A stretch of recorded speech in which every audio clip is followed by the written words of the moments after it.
I don't know how to answer and go into. I don't want to incriminate myself with questions. You guys are professionals. I'm not. I don't know. I really do think I need an attorney. I need to use the phone, and I need to call someone, and I need legal representation before I respond to anything else. Okay, that's fine. We're not going to ask you any more questions.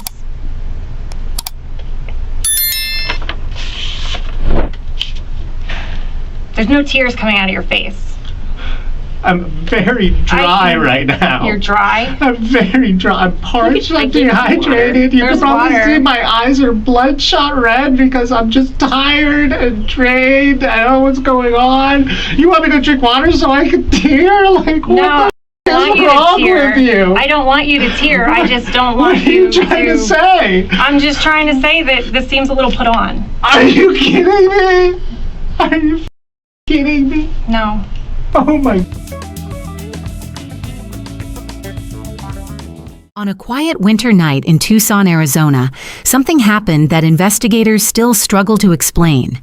Detective Phillip had spent years working difficult cases, but this one immediately felt different. The details didn't add up, the timeline was strange, and the clues seemed to point in several directions at once.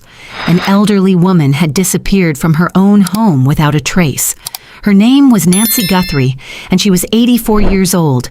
When Detective Phillip first reviewed the case file, 3 details immediately caught his attention. A silent pacemaker signal, a security camera that mysteriously stopped recording, and a masked figure captured on surveillance footage outside Nancy's house. Each clue appeared small on its own, but together, they formed a timeline that investigators believe may reveal exactly what happened during the early hours of that night. And yet, despite months of investigation, one question still remains unanswered. What really happened to Nancy Guthrie? A quiet evening. Before the mystery began, Nancy Guthrie's evening had been completely ordinary. Nancy was known among friends and neighbors as a gentle and independent woman. Even at 84, she maintained an active lifestyle and preferred living in the comfort of her own home. On the evening before she disappeared, Nancy spent time with her daughter, enjoying dinner and conversation like they had done many times before. Later that night, Nancy's son-in-law, Tommaso Cioni, drove her home. Security footage from the house showed the garage door opening shortly before 10 p.m. Nancy stepped inside. The garage door closed behind her. It was the last confirmed moment anyone saw her alive. At that point, nothing seemed unusual. But within hours, something strange began to happen inside Nancy's home. The timeline begins. When Detective Phillip began reconstructing the events of that night, he focused on the digital evidence left behind by Nancy's home security system. The first unusual event happened at 1:47 a.m. The doorbell camera at Nancy's house suddenly disconnected from the internet.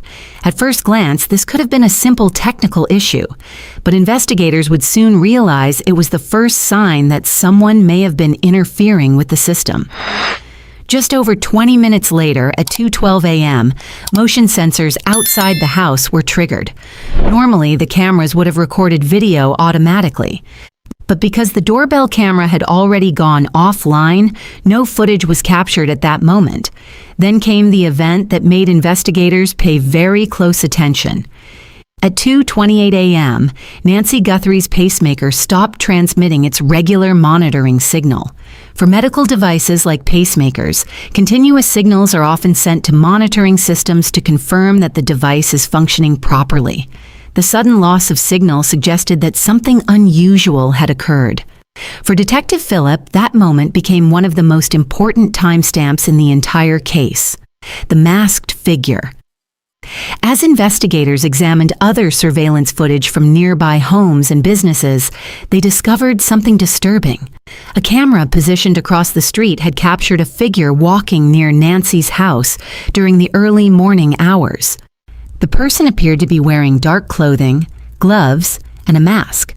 At one point, the figure moved toward the area where Nancy's camera was installed. Shortly after that moment, the security camera view became partially obstructed by what appeared to be branches or vegetation placed directly in front of the lens. Investigators believe the individual may have deliberately covered the camera to avoid being recorded. The figure also appeared to be carrying a backpack. Some analysts suggested that the person might have been wearing a holster or another item attached to their clothing. But because the video footage was grainy and taken from a distance, it was impossible to confirm many details.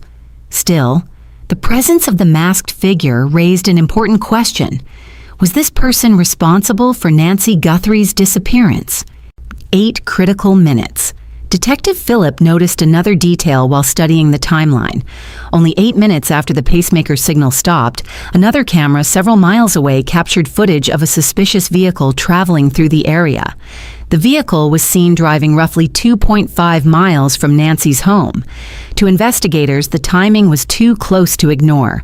If the vehicle was connected to the person seen near Nancy's house, it could mean that the suspect left the scene shortly after the pacemaker signal stopped transmitting. But proving that connection has proven extremely difficult. The vehicle captured on camera was not clearly identifiable, and investigators have not publicly confirmed the driver's identity. The DNA evidence inside Nancy's home, investigators discovered another important piece of evidence. iDNA samples were recovered from items believed to have been used by the suspect. However, when the samples were analyzed and compared against the National CODIS DNA database, the results came back with no matches. This meant that the individual who left the DNA may not have a criminal record. In many investigations, this can slow progress significantly. But modern forensic science offers another possible method for identifying unknown suspects: genetic genealogy. Investigators began considering the use of genetic genealogy, a technique that has helped solve several cold cases in recent years. Instead of searching for a direct DNA match, genetic genealogy compares DNA samples to public genealogy databases used by people researching their family history. Even if the suspect's DNA is not in a criminal database, our investigators may be able to identify distant relatives and then trace family connections to narrow down potential suspects.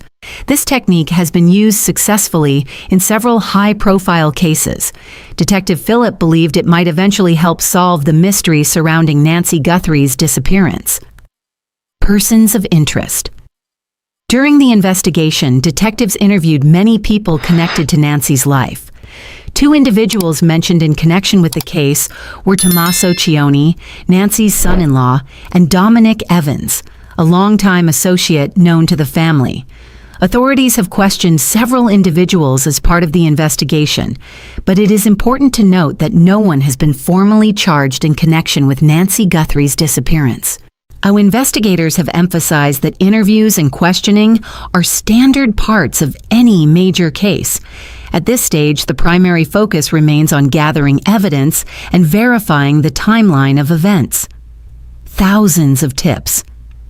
As news of the case spread, the public response was immediate.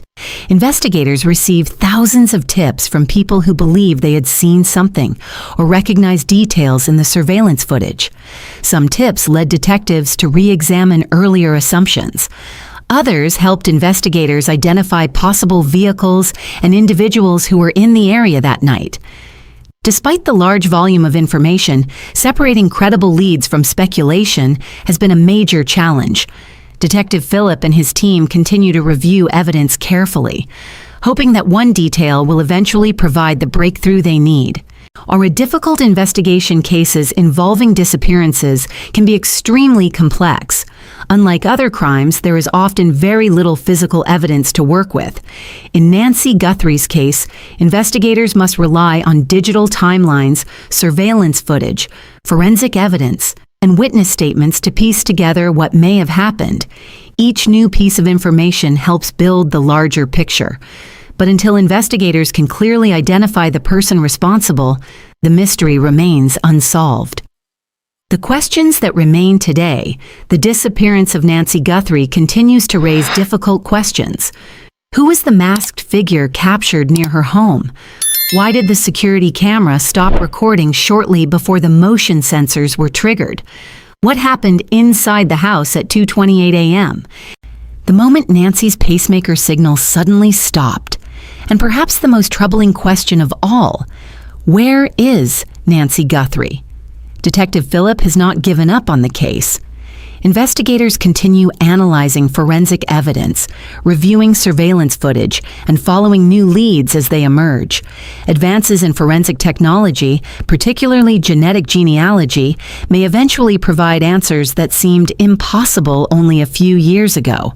For now, Nancy Guthrie's family and the investigators working on the case continue to wait for the moment when the final piece of the puzzle finally falls into place. Until that day comes, the events of that night remain one of the most troubling mysteries in Tucson. And somewhere within the evidence, the truth about what happened to Nancy Guthrie is still waiting to be discovered.